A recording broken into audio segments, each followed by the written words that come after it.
Hey guys, welcome back to my channel. I'm just getting ready to head out for a walk with Leela, and I wanted to take you guys along with me. So I just want to show you what I have and what I have to get ready. So she's just wearing her e-collar. I have a slip lead here that I'm going to put on her in a few moments. And then I have this pouch that I wear on me, and I have some poop bags. I also have this pet corrector. I'm going to go ahead and show you guys what it is and how I use it when we get outside, just because it's a little bit noisy. So I do keep that in my pouch, and then I have just some treats in my pocket, and to the side I have her tug toy, and that I use to reward her and play with her throughout our walk. So let's head out.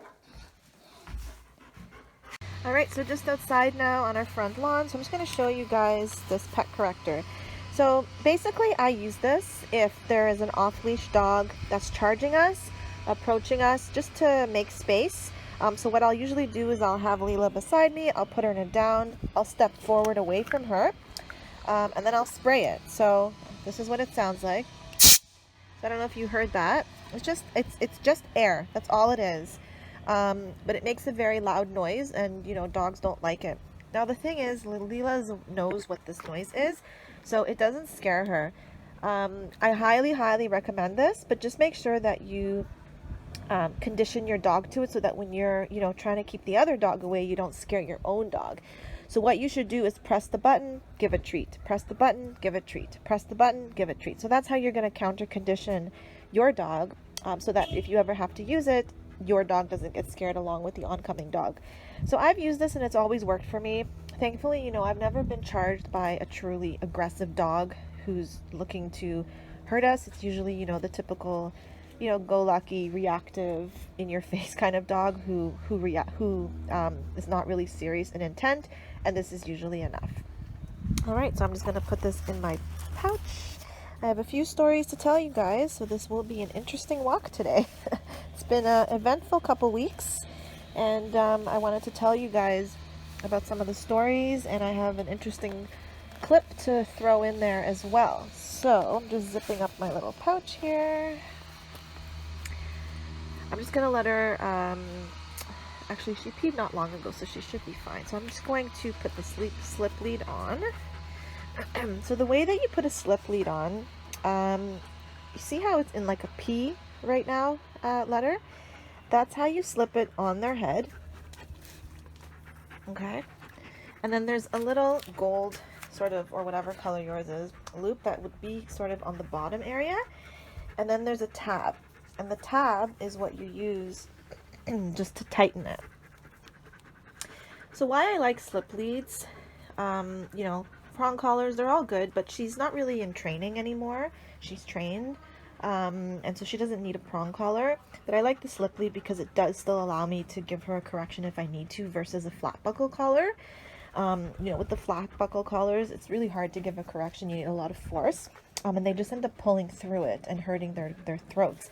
But with this, like if I wanted to just, you know, you give a little pop, she still feels it, but it's not, you know, it's not really there. It's just kind of, it's really light to carry. I just really like it for that purpose. So we're gonna head out and start walking, and I'll talk to you guys about my stories. Heel.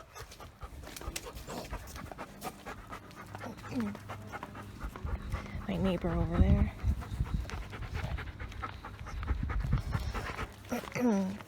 Right.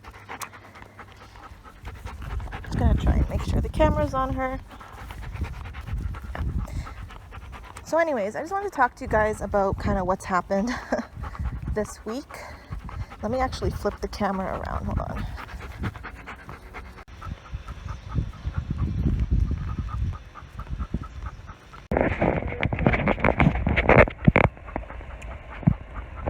Hey guys, so I just wanted to talk to you. So something that happened to me, I'll tell you about some of the stories. So I was actually coming down my street, coming back to my house, and one of the neighbor's dogs got out. It's like a border collie. It's about 1.5 years old now. Came charging at us, and I'll just show you like what my street looks like. So as you can see, there's like a bridge, and then you come down the bridge, and you know, it's just a long street. So I was coming down the street and the neighbor's dog just came and charged me. And he basically circled me and Leela. He would not let us go. He circled us. He had his hackles up. He had, he was showing us his teeth. He had some serious intent, but, he didn't attack us, thank goodness. I actually didn't have my pet corrector on me, so I put her in a sit, and I actually just go, and I stomped my feet. That seemed to have worked, but he held us there for like a good, 40 seconds or something. And the owner slowly comes walking out of his house, as if he's on the beach. There's really no rush. And he's like, oh, he won't actually do anything. And see, that really pissed me off, because whether or not he would do anything or not, the point is that when things like that happen, it really sets back the training with your dog. And I know these neighbors. They know how hard I work with Leela. They know, all these things. And to tell me, oh, he won't really do anything, to me was just disrespectful. Like, at least say, you know what, I'm so sorry. No. He's making me seem like the crazy one, that I'm offended that his dog is, circling us. It's just, so frustrating, the entitlement some people have. Like, what if my dog was just running around the street, chasing people and going after dogs? I don't think that people would appreciate that very much. But what, because they have, a fluffy, border collie, it's okay? It doesn't work that way. So anyways, I didn't have my pet corrector, and after that day, I'm like, screw it. This was 11 o'clock in the middle of the week, and I thought, oh, there's not many dogs out. But from now on, I always have my pet corrector on me, because I'm just fed up,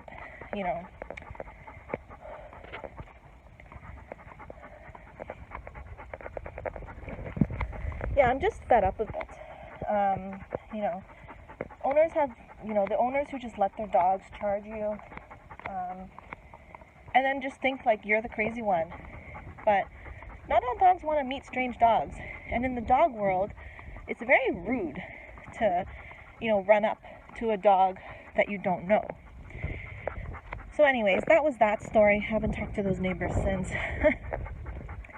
My next story, I was on a walk with Leela last week, and everything was going great. I was having a great walk, and there was this little Yorkie who was being walked. Maybe he was 7 or 8 years old, maybe 10, I don't know. A young kid was walking him, and I saw the kid was struggling to keep the dog on a leash. There's just a bike going down over here.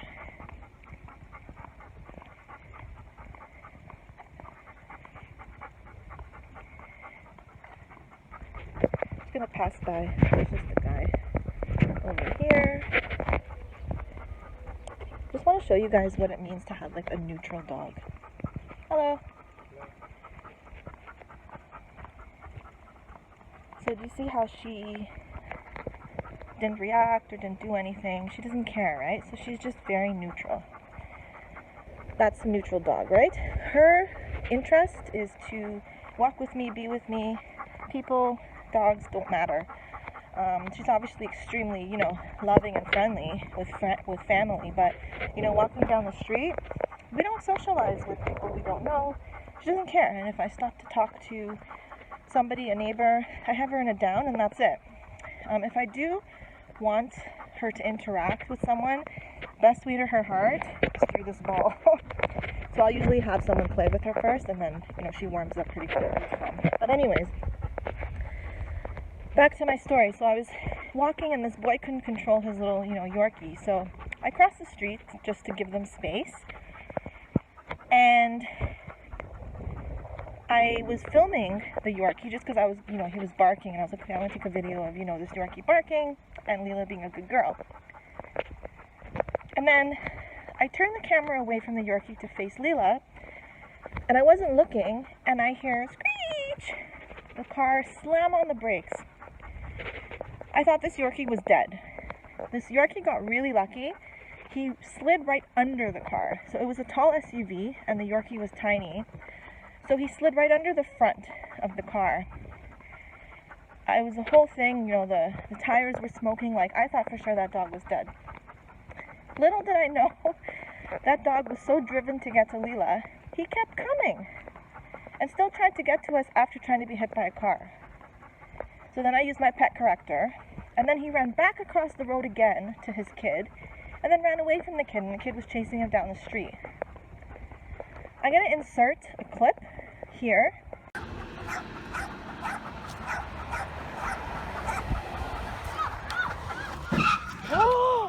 Oh my God! Down. No! Oh my God.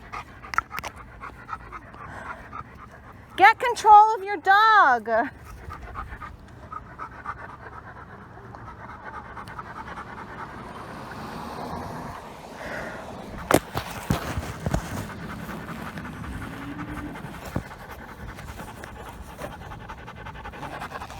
Oh my God. Here. You can see kind of what happened, my reaction. I'm sorry, I was filming and then it all kind of happened and I stopped filming but was still recording, so you can hear the audio, but you can't really see. But that's pretty much what happened. The dog was trying to get to Leela, got away from the owner. The dog was wearing a harness that was obviously not fitted well or whatever. Almost got hit by a car and still tried to get to Leela. Training is so important, whether you have a 70-pound Doberman or, you know, an 8-pound Yorkie. The dogs need training, and in the end, who pays if they're not trained? Like, that dog would have gotten killed. Thank goodness it just so happened the way it did. He landed in the exact spot. If he was hit by a tire, that would have been it. So it's just so upsetting to me, you know, when you see things like that. So it's just been such a crazy, I don't know, couple of weeks that I'm done, you know, dealing with all these out of control dogs and their owners. I just have the pet corrector on me, or I'll stomp my feet, or whatever. But you need to do that, you know, if you advocate for your dog, they're going to have more trust in you. But if you that's the thing with Leela, like, my last dog, you know, I didn't know anything about dog training, and I always let dogs charge him, but he was fine. He didn't care, you know. He wasn't a dog that cared. He could handle it, he ignored them, it was fine. Leela's not like that, though. She doesn't like strange dogs charging her. A lot of dogs don't, actually, and that's why you see so much reactivity, you know, from dogs. But people just think that they're, you know, happy to meet. But dogs are barking and yapping at each other because they don't want to meet each other. But, you know, as humans, we force them. So, something to keep in mind. So I highly recommend, you know, get yourself a pet corrector. I got mine on Amazon. I think it's like $10, and that's Canadian. So definitely affordable. I think in the US they have a pet convincer. It's actually better than the one I have, but I just don't have that available in Canada. So look up pet convincer, pet corrector. It's just air, you know, you're not going to hurt the dog. I know some people are extreme and carry bear spray. Luckily, I'm not really, you know, I'm not hiking in the woods or anything like that. So I haven't really had a situation where I would have ever had to use something like that. I've been good with the pet corrector, and the pet corrector should be fine, you know, for you. Most dogs, you know, don't have that kind of serious intent to kill. They're mostly reactive. The ones that you'll run into run up to you, overly friendly, just want to meet. Those are the dogs that you can use the pet corrector on. If you don't have one, just yell, stomp your feet, you know, do whatever you have to do. So yeah, that's my story, guys. Some tips and tricks, well, not tricks, but just some things that I do.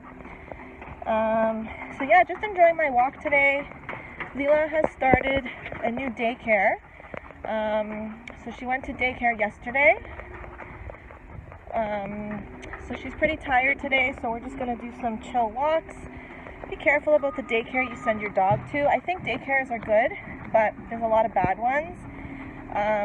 You know, you don't want to send your dog to a daycare where, like, there's a daycare that she used to go to where their activity was like laser pointers for the dogs, and that's obviously not good. So ask the daycare, check them out. This daycare, they make sure that they match dogs who they know will play well together. A lot of daycares will do an assessment, a temperament test. There's just some construction here, guys. I'll just show you kind of us walking by. So there's just some construction going on here, and you can see she doesn't care. She's used to it. You really have to desensitize your dogs to these things.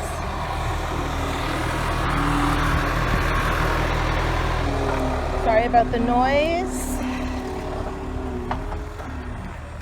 Yeah, you really have to desensitize your dogs to these kinds of things. It's not natural. They don't know what these things are. So you really have to just sensitize them, walk them through it. If you have a fearful dog, don't give in to the fear. I know that a lot of people, you feel bad as a human. You got to keep pushing. Like with swimming, for instance, Leela did not want to learn to swim. I forced her, guys. Like I literally forced her, and now her confidence, it gave her such a confidence boost, and she's swimming. It was a battle. Like I had bruises and scratches all over me because she'd fight to get in and try and kind of hold herself so that I couldn't get her in. But I used the prong collar. I basically applied pressure until she came in, and she did it. So it was hard, probably one of the hardest things I've ever taught her, but worth it. Was it stressful for her? Yeah, for sure, but she's better for it now. So it's good. Stress is good. Some people are so afraid to stress out their dog, but stress is what makes you stronger. Humans and dogs, you go through something that you're kind of nervous about or stressed about, you get through it, and you have confidence, right? Anyways, guys, I will talk to you guys soon. Again, any questions, I love chatting with you guys. Comment, message below. I hope you enjoyed this video. Again, I'm sorry that I'm not posting as often as I did initially. I just have a new job, which is just tiring. So I just end up so drained, and I really enjoy my walks with her, and it's kind of like just my quiet time, and it's not stressful. I enjoy it. You feel connected with your dog when you have a nice walk. You're moving together, you're traveling together, and that's so natural. Like I heard a dog trainer say they could teach one thing to clients, it would be just to walk their dogs. A proper walk, not a walk where the dog is like pulling you. A walk where you're moving together, right? That's natural. You're traveling as a pack. It's just such a nice bonding, experience. So anyways, I'm going to let you guys go.